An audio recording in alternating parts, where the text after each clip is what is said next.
도심 속 빽빽하게 들어선 빌딩 숲에서 하루 종일 일에 치이다 보면요, 이게 사람 사는 건가 숨이 턱턱 막힐 때가 있습니다. 아마 많은 분들 공감하시겠죠? 이럴 때 도심 속에 작게나마 자리 잡은 공원 그리고 산은 언제나 힐링의 명소가 되곤 하는데, 수원시 중심부에 위치한 팔달산이 딱 그랬습니다. 높진 않았지만 정상에 오르면 동서남북으로 시야가 탁 트여서 많은 분들이 찾곤 했죠. 김씨 역시 비슷한 이유로 그날 팔달산을 찾았습니다. 아이고, 낮은 산이라도 산은 산이네. 아이 그래도 뭐 공기도 좋고 기분 최고네, 최고. 응? 이게 뭐지? 어디 보자. 뭔 봉지가 이렇게... 이거 뭐야 이거? 등산객 김씨가 발견하고 자지러지게 놀란 이것은 과연 뭐였을까요? 그것은 검은색 비닐봉지 속에 들어있던 사람의 시신의 일부였습니다. 정확히 말하면 장기 일체가 사라진 사람의 몸통이었죠. 경찰은 즉각 수사에 나섰습니다. 이거 참 큰일이네. 이경장, 부검 결과 나왔어? 그게 나오긴 했는데요. 발견된 것 자체가 얼굴이나 손도 없고 몸통뿐이다 보니까 많은 건 못 건졌고요. 그저 A형인 여성, 30대 여성인 정도만 파악 가능했습니다. 이거... 등산 진입로도 여러 개고 CCTV도 영 안 좋은데... 지역 분위기도 장난 아니에요. 장기 매매 아니냐, 인신 매매 아니냐, 불안해서 못 살겠다는 분들이 너무 많아요. 큰일입니다. 안 되겠다. 이거 공기수배 가야겠어. 현상금도 두둑히 걸고. 알았지? 네, 알겠습니다. 경찰은 해당 사건을 대대적으로 알리며 공개 수배에 나섰습니다. 현상금으론 5천만 원이 책정됐죠. 그러던 어느 날, 네, 경찰서입니다. 저기 말씀하시죠. 무슨 일 때문에 그러시죠? 공개 수배 건으로 전화드렸는데요. 예. 말씀 주시죠. 뭐 보신 거라도 있으세요? 아니, 그 즈음에 월세방 계약한 남자가 온다더니 안 오고 있거든요. 그런데 계약금도 낸 상태에서 안 오는 게 영... 그렇군요. 그뿐만이 아니에요. 내가 방에 들어가 봤는데 상자 안에 검은색 비닐봉지랑 장갑이 있는데 몰라, 좀 이상해요. 한번 와보세요. 과연 이 시민의 제보는 해당 사건을 해결하는 데 도움이 됐을까요? 그리고 장기 매매 아니냐 지역을 공포로 몰아넣었던 이 사건의 결말은 과연 뭐였을까요? 오늘 사건 엑스파일에서 이 사건 자세히 살펴보겠습니다.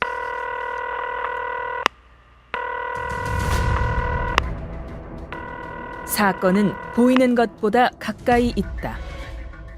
이원화 변호사의 사건 엑스파일. 안녕하세요. 사건 엑스파일 이원화입니다. 오늘도 로엘 법무법인 안광희 변호사와 함께합니다. 변호사님 어서 오세요. 안녕하세요. 안광희 변호사입니다. 변호사님은 길을 가다가 토막 시신을 발견했다 이러면 어떨 것 같으세요? 아무래도 처음에는 제 눈을 믿기 어려워서 영화 소품이 버려졌을 거라고 되뇌면서 도망갈 것 같습니다. 네, 진짜 근데 이제 그런 다큐멘터리를 보면은 처음에 발견하신 분들이 마네킹인 줄 알았다 이런 얘기 하시는 분들이 많아요. 변호사님처럼 생각하실 수 있을 것 같습니다.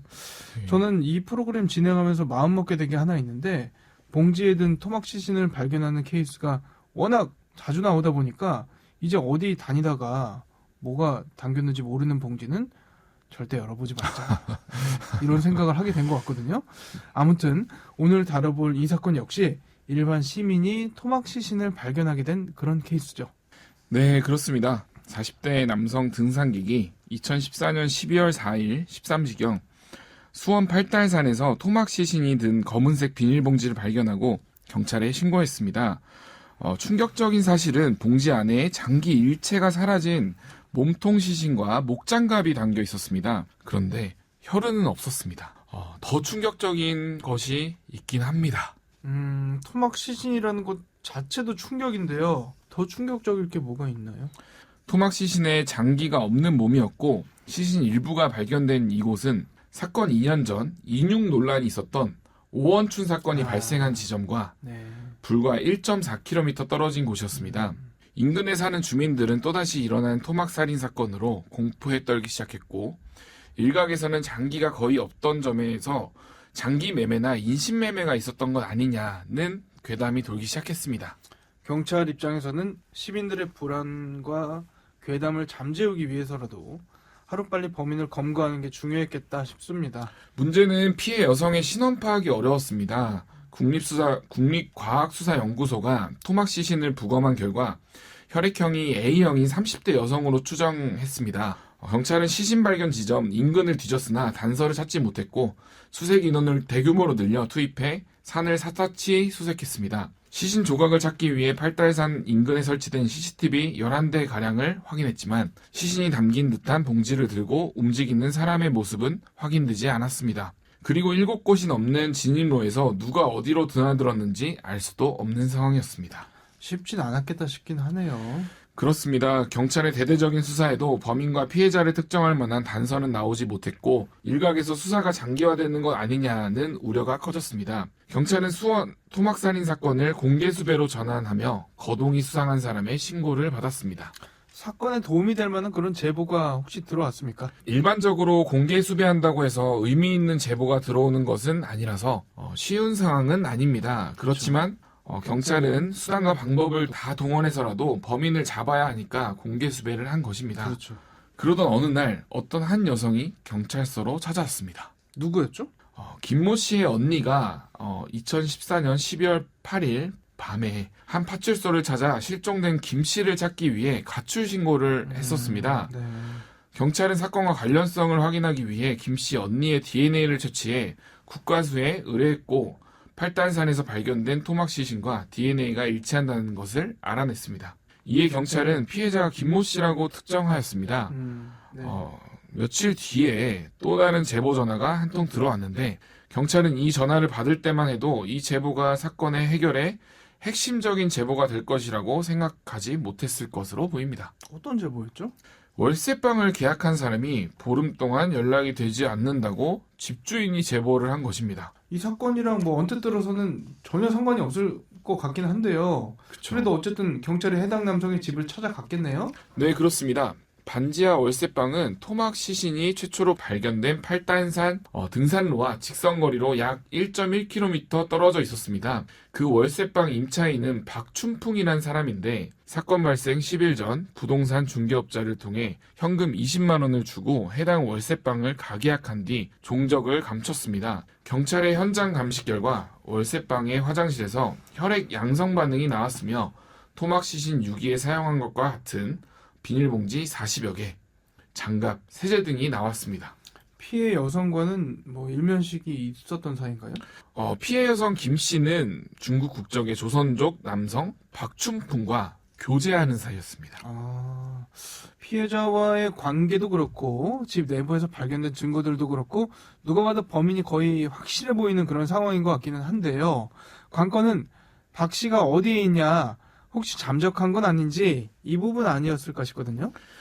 경찰은 박춘풍을 유력한 용의자로 특정해 추적했습니다. 박춘풍의 인적사항을 파악한 경찰은 탐문 수사 끝에 그가 팔달구에 있는 한 치과에 자주 간다는 사실을 알아냈습니다. 경찰은 치과 CCTV를 통해 그가 영어 이니셜이 새겨진 야구 모자를 쓰고 방문했다는 것을 파악했습니다. 그리고 박춘풍이 동생의 휴대폰을 사용했다는 점을 알고 휴대폰 위치 추적에 나섰습니다. 이어 경찰은 박춘풍이 수원역 주변에 있었던 것을 파악하고 그곳을 탐문하다가 박춘풍이 모텔 안으로 들어가는 것을 발견했습니다. 형사들이 박춘풍에게 신원을 묻자 긴장한 박춘풍은 대답을 하지 않았고 함께 있던 여성이 박춘풍이라는 것을 알려줘서 검거했다고 합니다. 범행은 인정하던가요? 경찰은 박춘풍이 동거했던 김 씨를 살해한 뒤 시신을 토막 내에 유기한 것으로 보고 범죄 사실과 나머지 시신 유기 장소 등을 추궁했지만 박춘풍은 묵비권을 행사했습니다. 경찰은 계속된 조사를 통해 박춘풍을 상대로 정확한 신상, 범행 동기, 사건 경위, 나머지 시신 유기 장소 등을 조사하고 있었으나 박춘풍은 계속 불리한 진술에 대하여 묵비권을 주장하고 수사에 비협조적이라 난항을 겪었습니다. 네. 계속 범행을 부인하던 박춘풍은 경찰의 강력한 증거 제시와 심경의 변화로 12월 13일 새벽 3시 무렵 범행을 시인하고 시신 유기 장소를 진술했습니다. 이 사람 왜 그랬답니까? 박춘풍은 김 씨와 말다툼을 하다가 밀었는데 김 씨가 벽에 부딪히면서 넘어져 사망했다고 하면서 우발적인 범행임을 주장했습니다. 네. 그래서 경찰은 여자 관계 문제에 따른 불화로 추정했습니다. 우발적 살인이었다 이야기했다지만 앞서 변호사님께서 말씀해주신 집에서 나왔다는 그런 물건들 있잖아요. 그런 내용들을 돌이켜보면 굉장히 계획적이지 않았나 이런 생각이 들거든요. 네, 그렇습니다. 우발적인 범행이었다는 박춘풍의 주장과는 달리 국과수의 감식 결과 목을 졸린 흔적이 발견되었고 반지 합방을 계약할 당시 본인의 신분을 철저히 숨기는 등 치밀하고 계획적으로 행동했다는 정황이 발견되었습니다. 뒤늦게 박춘풍이 반지 합방과 별도로 여관의 방을 잡았다고 밝히면서 반지 합방은 오로지 시신을 토막내기 위해 계약했다는 것이 확실시되었습니다. 게다가 김 씨를 살해하고 시신을 일부 훼손했던 장소의 혈흔에서 DNA 감식을 위해 국과수에 의뢰했으나 DNA 훼손 상태가 심해 감식이 불가능했는데 거의 프로 수준으로 혈흔을 닦아냈기 때문이라는 언급이 있었습니다. 네. 그리고 이 사건이 토막 사건이라고 말씀드렸는데 12월 4일 팔달산에서 최초로 김 씨의 몸통이 발견된 후 경찰은 12월 13일까지 팔달산 수원천변 오목천동 야산에서 김 씨의 머리, 살점, 장기, 왼쪽 팔, 오른쪽 다리 등을 수습했습니다. 하지만 그 후로 아직까지도 김 씨의 오른쪽 팔과 왼쪽 다리 등 시신의 일부는 아직 수습하지 못했습니다. 제주 용담동에서 12월 9일 발견된 신원 미상의 왼쪽 다리가 김 씨의 것이라는 이야기도 나왔지만 확인 결과 아닌 것으로 밝혀졌습니다. 박춘봉은 팔달산에서 발견된 비닐봉투, 그 장기 없는 상반신이 발견된 그런 비닐봉투를 산속 70cm 깊이에 파묻었으나 냄새를 맡은 산짐승이 땅을 헤쳐놓는 바람에 밖으로 나와 등산로까지 굴러떨어져 지나가는 등산객에 의한 발견으로 된 것으로 보입니다. 네. 산짐승이 아니었다면 박춘봉의 완전 범죄는 가능했을지도 모르겠습니다. 그런데 이 사건이 알려지면서 장기 매매를 위한 살인이 아니냐는 우려가 있었습니다만 경찰은 피해자가 장기 매매의 희생자라는 것에 대한 사건 초반부터 부정적이었습니다. 사실 시민들 입장에서는 충분히 그런 의구심을 가질 수 있는 상황인 것 같아요. 근데 경찰이 그렇게 봤던 거는 어떤 이유에서였죠? 처음 발견된 시신에서 신장이 남아 있었는데 장기 매매가 목적이었다면 신장을 남겨둘 리가 없다는 것입니다. 네.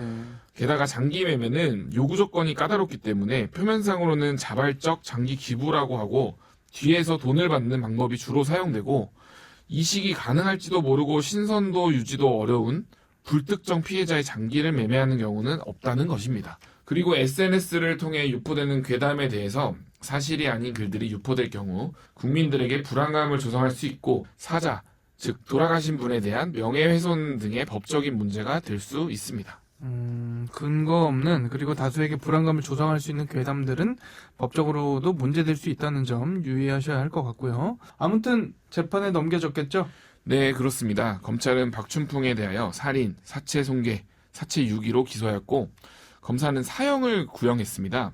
1심에서 무기징역이 선고되자 박춘풍은 살인의 고의를 부인하며 항소하였고 검사는 무기징역이 가볍다는 이유로 항소하였습니다. 그런데 항소심 재판 중 특이한 진행이 있었습니다. 뭐였죠? 박춘풍의 뇌 영상을 촬영해 양형 자료로 검토하였습니다.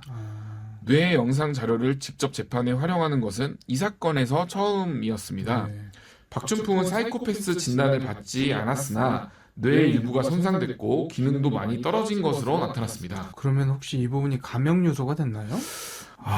항소심에서도 무기징역을 피하지 못했습니다. 다만 재범 위험성은 인정하기 어렵다며 전자발찌 명령은 파기되었습니다. 사건 엑스파일 오늘 저희가 준비한 내용은 여기까지입니다. 끝곡으로 최유리의 숲 들려드리면서 이 시간 마치겠습니다. 여러분은 모두 변호받아 마땅한 사람들입니다. 사건 엑스파일 여러분 고맙습니다.